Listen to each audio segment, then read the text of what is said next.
अगर एक बेबाक पत्रकार सवाल पूछता है उत्तर प्रदेश में सड़कों की हालत पर, तो उनको गिरफ्तार कर लिया जाता है। और ऐसे तमाम उदाहरण है। ये लोकतंत्र का क्षीण होना नहीं है। जब आप चीन में जाकर ये कहते हैं कि हमने क्या पाप किया था, हम हिंदुस्तान में पैदा हो गए, ऐसे लोग सोचते हैं। आपको लगता है देश का सिर और देश का मान बढ़ाने का काम आप कर रहे हैं। 2019 चुनाव के वक्त आपने कहा था 13 रुपए किलो पे शक्कर मिलेगी। लोकतंत्र को भूल जाइए 2 मिनट, आइए चूल्हे चौके की बात कर लेते हैं। 13 रुपए की शक्कर देने का वादा किया था, 45 पर शक्कर मिल रही है। 400 रुपए के सिलेंडर पे बड़ा प्रदर्शन करती थी आप, आज वो सिलेंडर 1200 पर है। महिला सशक्तिकरण की बात करती थी, आप ही के एमएलए का लड़का एक लड़की का यौन शोषण करता है और उसकी हत्या कर देता है उत्तराखंड में। लीपापोती आपकी सरकार करती, आप चुप रहते। देश का पहला टुकड़ा टुकड़ा गैंग तो सावरकर जी थे और उन्हीं के लोग आज उसको लेकर चल रहे हैं। इस देश के 2 टुकड़े कराकर जिन्ना के साथ मिलकर सावरकर का काम था और पाकिस्तान और हिंदुस्तान का बंटवारा।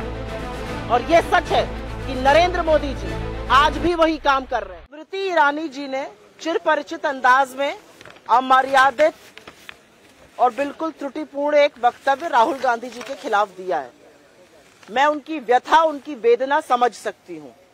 वो राहुल गांधी ट्रोल मंत्रालय की प्रमुख मंत्री हैं और वही काम वो पूरी शिद्दत से, पूरी लगन से करती हैं। और फिर उन्होंने देखा कि उनके मंत्रालय के ऊपर ग्रहण है, क्योंकि बहुत सारे लोगों में होड़ लगी हुई है कि राहुल गांधी जी को ज्यादा ट्रोल कौन कर पाएगा, कौन ज्यादा 2 रुपल्ली का ट्रोल बनेगा इस सरकार के मंत्रियों में। उनको लगा कि अनुराग ठाकुर जी उनसे बाजी मार रहे हैं, तो मैडम ने आज फिर से कमान संभाल ली है और मैदान में कूद पड़ी है। लेकिन कुछ बातें जो उन्होंने कही हैं, जो सदन में कही जा रही हैं, सदन के बाहर कही जा रही हैं, उसके बारे में चर्चा कर लेना और उसके बारे में बोल लेना जरूरी है। और उसमें से पहली बात यह है कि राहुल गांधी जी ने ऐसा क्या कहा है जिससे बीजेपी इतनी विचलित है। क्योंकि हमारा अपना मानना है कि ये जो सारा तांडव अंदर मचाया जा रहा है, आप सोच सकते हैं कि सत्ता पक्ष खड़ा होकर खुद सदन की कार्यवाही नहीं होने दे रहा है। इससे बड़ा प्रमाण क्या होगा कि अडानी को बचाने के लिए ये सारे काम किए जा रहे हैं। अडानी पर चर्चा ना हो, अडानी पर आक्षेप ना लगे, अडानी की काली कारतूतों पर बातें ना हो, उस पर एक शब्द ना बोलना पड़े सदन में। इसलिए सदन की कार्यवाही रोकने का काम आज सत्ता पक्ष के मंत्री, सदन के नेता खुद खड़े होकर कर रहे हैं। नारेबाजी अब सत्ता पक्ष कर रहा है सदन में कि सदन ना चल पाए, और ये लोकतंत्र को क्षीण करना होता है। राहुल गांधी जी ने जो कहा कि एक विश्व है, वो अमेरिका और चीन 2 दिशाओं में खींच रहे हैं। भारत का लोकतंत्र विश्व के लिए सौगात है और हमारा लोकतंत्र डिसाइड करेगा वैश्विक लोकतंत्र की दिशा और दशा क्या होगी। इससे बड़ा लोकतंत्र का प्रहरी और दूसरा कौन हो सकता है, और वो भी विदेशी जमीन पर जाकर ये कहना। आपको बड़ी दिक्कत है विदेशी जमीन पर जाकर उन्होंने कहा। सुनिए वो सारे वक्तव्य जो मोदी जी ने विदेशी धरती पर, चाहे वो चीन हो, चाहे वो मॉस्को हो, चाहे वो यूके हो, जर्मनी हो, यूएस हो, साउथ कोरिया हो, ऐसी कौन सी भूमि है जहां पर उन्होंने जाकर देश का सिर नीचा करने का काम नहीं किया। जब आप चीन में जाकर ये कहते हैं कि हमने क्या पाप किया था, हम हिंदुस्तान में पैदा हो गए, ऐसे लोग सोचते हैं। आपको लगता है देश का सिर और देश का मान बढ़ाने का काम आप कर रहे हैं। और अब वापस मैं आना चाहती हूँ स्मृति ईरानी के वक्तव्य पे, और उस वक्तव्य पे आना इसलिए जरूरी है क्योंकि आपको दिक्कत हो सकती है राहुल गांधी जी ने क्या कहा, लेकिन प्रत्यक्षम किम प्रमाणम। आज सरकार जो सदन में कर रही है वो इस बात का प्रमाण है कि लोकतंत्र क्षीण हो रहा है। आप चुने हुए सांसद का एक वक्तव्य है, उसमें से 18 चीजें एक्सपंज कर देते हैं क्योंकि मोदी और अडानी का नाम साथ में है। ये लोकतंत्र को कमजोर करना नहीं है।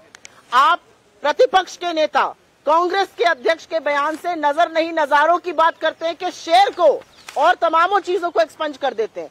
ये लोकतंत्र का क्षीण होना नहीं है। अगर एक बेबाक पत्रकार सवाल पूछता है उत्तर प्रदेश में सड़कों की हालत पर, तो उनको गिरफ्तार कर लिया जाता है। और ऐसे तमाम उदाहरण है। ये लोकतंत्र का क्षीण होना नहीं है। चुनी हुई सरकारों को पैसे के बल पर, एजेंसियों के डर पे गिराना, ये लोकतंत्र को कमजोर नहीं करता है।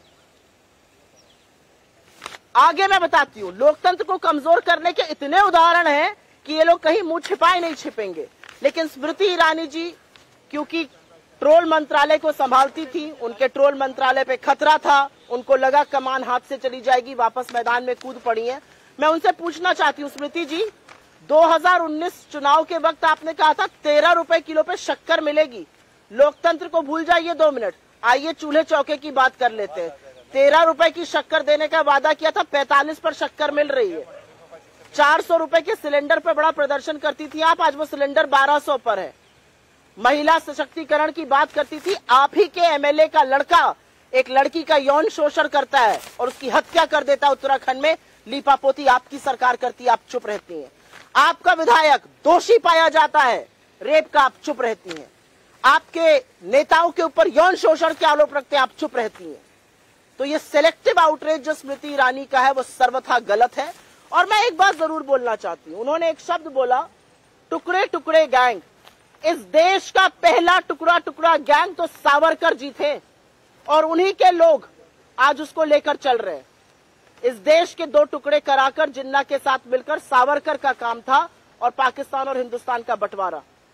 और यह सच है कि नरेंद्र मोदी जी आज भी वही काम कर रहे हैं। इस देश को भाषा के आधार पर, वेशभूषा के आधार पर, धर्म के आधार पर, जाति के आधार पर अगड़े को पिछड़े से लड़ाना, अगड़े को दलित से लड़ाना, हिंदू मुसलमान को लड़ाना। आपने तो मिजोरम और असम में गोलियां चलवाई हुई हैं, आपने कर्नाटक और महाराष्ट्र को भिड़ाया हुआ है।